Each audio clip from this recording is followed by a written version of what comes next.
10 লক্ষ মানুষকে তিনি পরিষেবা দিয়েছেন। আমি একটা মানুষকে পরিষেবা দিয়ে এত তৃপ্তি পেতে পারি, তাহলে তিনি 10 লক্ষ মানুষকে পরিষেবা দিয়ে কোনো তৃপ্তি পাচ্ছেন। সঙ্গে সঙ্গে আপনাদেরকে আমাদের নিয়ে এসে এখানে আমরা ভর্তি করেছিলাম। ভর্তি করার পর এখন পেশেন্ট খুব সুস্থ আছে এবং খরচাপাতি যা আছে সব কাজল শেখই বহন করলো। আগের থেকে অনেক ভালো আছে। ছুটি হলো। হ্যাঁ, আপনাদের জানা আছে সাঁইথিয়া বিধানসভার ফুলুর গ্রাম পঞ্চায়েতের লহাট গ্রামের বাসিন্দা নূর মোহাম্মদ শেখ মেলা দেখতে গিয়েছিল। মেলা দেখতে যাওয়ার পথে ও এবং ওর বন্ধু মোটরসাইকেল অ্যাক্সিডেন্ট করে এবং ওর বন্ধুটা স্পট ডেথ হয়ে যায়। এবং এর অবস্থা এমন একটা জায়গায় ছিল, আমি 15 তারিখে রামপুরহাট গিয়েছিলাম। রামপুরহাট থেকে ফেরার পথে ওই গ্রামের চায়ের দোকানে চা খাচ্ছিলাম। গ্রামের মানুষ বলল মৃতপ্রায় একটা ছেলে বাড়িতে পড়ে আছে, বয়স 22 বছর। তো বাড়িতে যাই, বাড়িতে গিয়ে দেখি মা বাবা কান্না করছে, ওর স্ত্রী কাঁদছে, ছোট একটা 2-2.5 বছরের বাচ্চা আছে।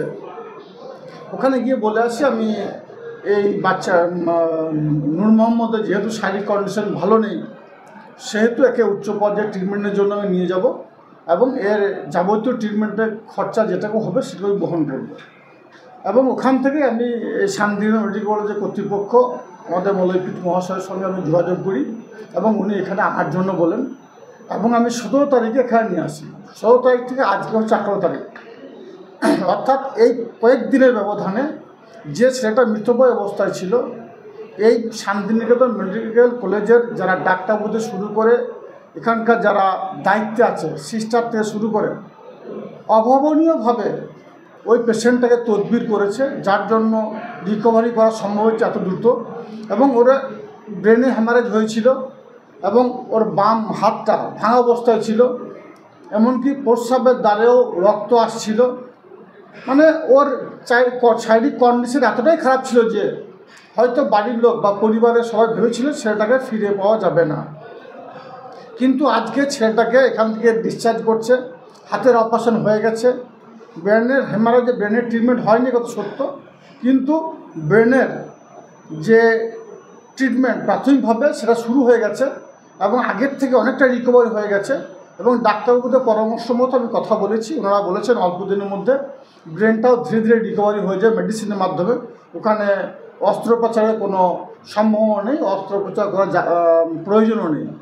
সর্বতই আমাকেও খুব ভালো লাগছে যে মৃতপ্রায় একটা ছেলেকে তাকে নিয়ে এসে এই ট্রিটমেন্ট দিয়ে বাড়িতে ফিরিয়ে দিতে পারছি, মানে একটা গর্বের বিষয় বলতে পারেন। এবং সঙ্গে সঙ্গে এটা অনুভব করছি আমাদের যুবরাজ অভিষেক বন্দ্যোপাধ্যায় যে সেবাশ্রয় ক্যাম্প খুলেছেন ডায়মন্ড হারবার এরিয়ায় এবং সেটা 10 লক্ষ মানুষকে তিনি পরিষেবা দিয়েছেন। আমি একটা মানুষকে পরিষেবা দিয়ে এত তৃপ্তি পেতে পারি, তাহলে তিনি 10 লক্ষ মানুষকে পরিষেবা দিয়ে কোনো তৃপ্তি পাচ্ছেন। সঙ্গে সঙ্গে আপনাদেরকে আরেকটা কথা বলবো, এখানে 1 মাস ধরে আইসিইউতে ছিল পেশেন্টটা। ওই পেশেন্টের যাবতীয় খরচা আমার বহন করার কথা ছিল, আপনাদের মাধ্যমে বলেছিলাম এটা ক্লিয়ার করার প্রয়োজন আছে। শান্তিনিকেতন মেডিকেল কর্তৃপক্ষ একটা টাকাও কিন্তু এর পরিষেবা নেয়নি।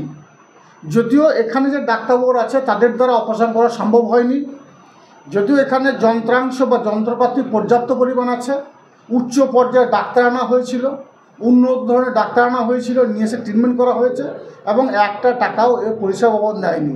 তার জন্য শান্তিনিকেতন মেডিকেল কর্তৃপক্ষকে ধন্যবাদ জ্ঞাপন করছি এবং এই শান্তিনিকেতন মেডিকেল কলেজ আরও এগিয়ে চলুক এবং এইভাবেই মানুষকে পরিষেবা দেখ, এটাই আমি কামনা করছি। মানে পেশেন্ট এখন পুরোপুরি সুস্থ? পেশেন্ট এখন পুরোপুরি সুস্থ, হয়তো নিজের পায়ে হেঁটেই বাড়ি যাবে। ওর পরিবারের সকল সদস্যরা এসে যাবে নিয়ে যাওয়ার জন্য। এবং খুবই ভালো লাগছে আজকের দিনে যে পেশেন্টটা মৃতপ্রায় অবস্থায় ছিল সেই পেশেন্টটাকে সুস্থভাবে বাড়ি পৌঁছে দিতে পারছি। আমি আপনাদের মাধ্যমে ওয়াদা করেছিলাম, প্রতিজ্ঞা করেছিলাম, শপথ করেছিলাম এই পেশেন্টটাকে যদ্দূর নিয়ে যেতে হবে আমি নিয়ে যাব, কিন্তু সেই পেশেন্টটা 1 মাসের মধ্যে এত দ্রুত রিকভারি করতে পারবে। আবার বলছি, এটা আমি ভাবতে অবাক লাগছে। আজকে ওর পরিবার লোক এসে যখন বাড়ি নিয়ে যাচ্ছে, পরিবার লোক খুব খুশি, আমিও খুশি। আমার যারা সহকর্মীরা ছিল প্রথম থেকে শুরু করে সাঁইথিয়া ওখান এরিয়ার যারা ছিল তারা সকলে আমাকে এই খবরটা দিয়েছিল, তাদেরকে আমি ধন্যবাদ জ্ঞাপন করছি। তাদের মাধ্যমেই ওই পরিবারের মুখে আমি হাসি ফোটাতে পেরেছি।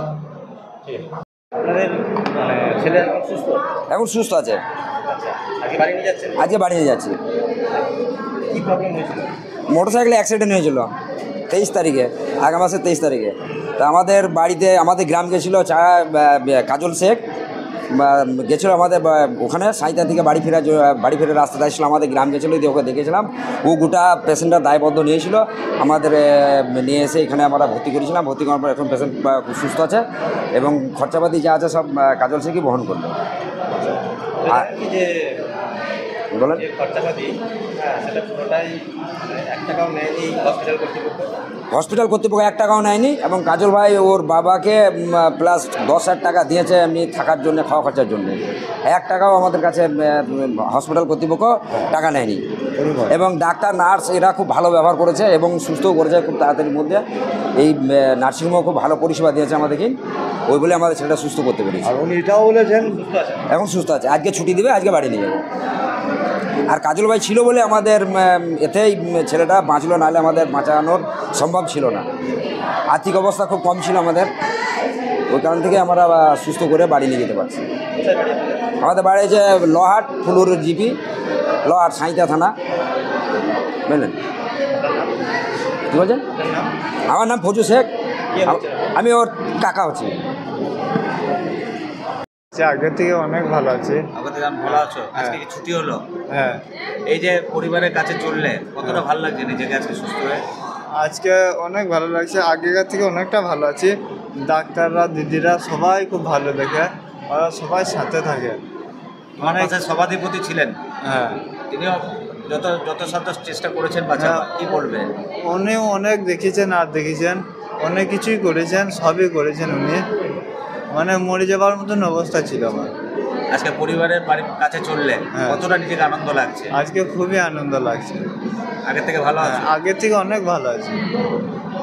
আজকে আনন্দ পাচ্ছি খুবই, আগে থেকে খুবই আনন্দ পাচ্ছি।